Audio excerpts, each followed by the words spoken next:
There's a lot to get to in this half an hour, and we're going to start with the legal battle we've been paying a close eye on. This is between former co-stars Blake Lively and Justin Baldoni. Yeah, their film, It Ends With Us, made more than $350 million worldwide. But the actors say behind the scenes, there was anything but movie magic. And now Baldoni's attorney speaking out about his client's allegations. He sat down exclusively with NBC's Liz Kreutz, who joins us now. Liz, what's he saying?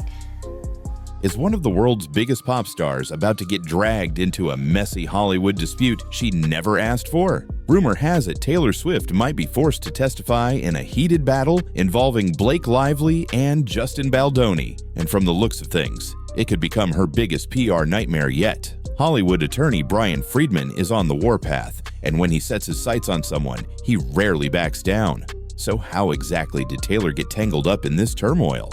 The feud that started everything centers on Blake Lively's serious allegations against Justin Baldoni, from claims of inappropriate behavior to possible manipulation over a film project. The story has become increasingly convoluted with each new statement. Justin, however, is not taking these accusations lying down. He's firing back with receipts, text messages, voice notes, and even video clips that apparently point to a different version of events. Enter Brian Freedman, the high-profile attorney known for his no-nonsense approach and history of courtroom victories. Freedman has gone up against major networks and celebrities, winning hefty settlements and forging a reputation for crushing his opponents with clear-cut evidence. He's warned everyone he'll depose anyone who might have valuable information, even if that someone is Taylor Swift. This is where it gets intriguing. Initially, nobody expected Taylor Swift to be part of the narrative, but her name started popping up in internal communications, leaked texts, and rumors of behind-the-scenes orchestration. What started as a subtle detail, Taylor's music featured on the soundtrack for a project linked to Blake and Justin, quickly escalated. Freedman suggests that there may be more to this cameo than meets the eye. Some speculate that Blake leveraged her close friendship with Taylor to gain an upper hand in her dispute with Justin. Others believe Taylor is merely collateral damage, caught in the crossfire of two Hollywood power players going head-to-head. Either way, Freedman is convinced she knows enough to warrant a deposition.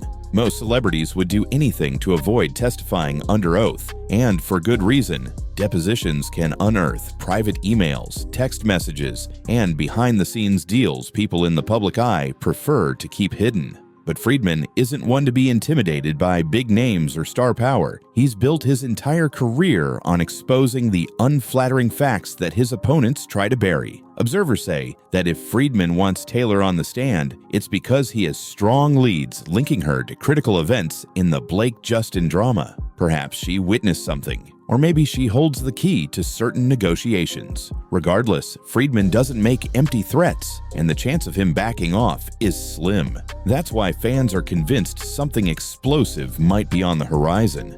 Another layer to this story is the rumored strain on Taylor and Blake's decade-long friendship.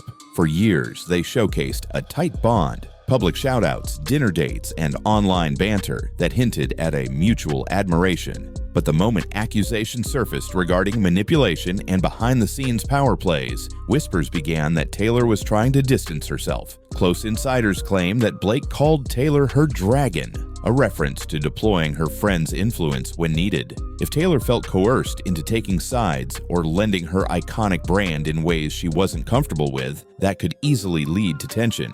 This friction has fueled speculation that the pair's once rock-solid camaraderie is now on shaky ground. Let's not forget that Taylor has an extensive history of managing her public image. From the moment she burst onto the scene, she's shown a knack for turning potentially damaging situations into sympathetic storylines. Think about her feud with Kanye West, or the uproar over her master recordings when Scooter Braun purchased Big Machine Records. At times, she's masterfully recast herself as the victim, rallying millions of fans to her cause. In the case of the Masters, many people overlooked the detail that her father held a financial stake in Big Machine. Taylor publicly condemned the deal as a betrayal, fueling widespread fan outrage. yet her family indirectly profited from the transaction. This discrepancy between the public narrative and behind-the-scenes reality made some observers question how carefully Taylor curates her side of the story. Now, Freedman could be pushing to reveal if there's a similar dynamic in play.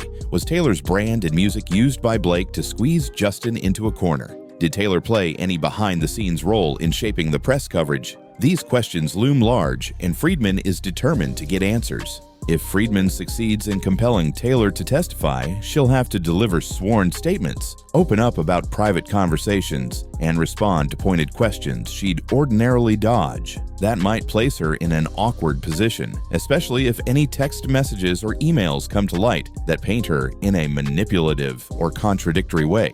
With Taylor currently on a record-breaking tour, her camp has little appetite for a legal meltdown that could overshadow her performances and brand endorsements. Swifties, known for their fierce loyalty, may try to shield her from criticism, but depositions are less about public opinion and more about tangible evidence. If Freedman uncovers damaging proof of Taylor's deeper involvement, it could tarnish her carefully polished image. Most fans want to know whether Freedman really has any bombshell evidence, or if he's just using Taylor's name to shake things up.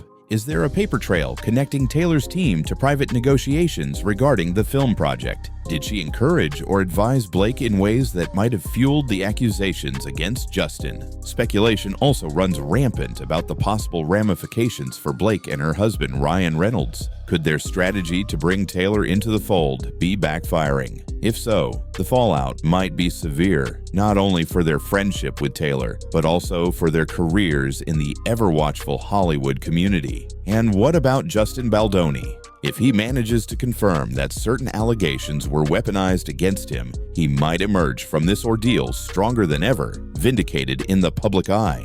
When you have a relentless attorney like Freedman, a high-stakes lawsuit swirling around alleged misconduct, and the potential deposition of a global superstar like Taylor Swift, the story practically writes itself. What remains unclear is whether Taylor really has something to hide, or if her name is being dragged into a tangled mess she had little to do with. One way or another, Freedman's pursuit will likely force major revelations. It's a showdown of star power, legal strategy, and personal alliances, and nobody seems entirely safe.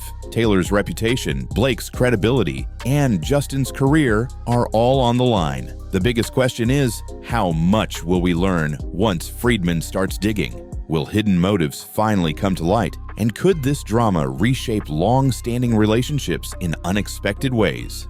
Only time will tell, but one thing is certain. Once you're in Freedman's crosshairs, there's no easy exit. If Taylor Swift truly has any behind-the-scenes role in the Blake Lively-Justin Baldoni saga, we might be on the brink of revelations that could stun Hollywood. Until then, the world waits to see whether the pop icon will be forced to testify, and if she'll finally lose her tight grip on controlling the narrative.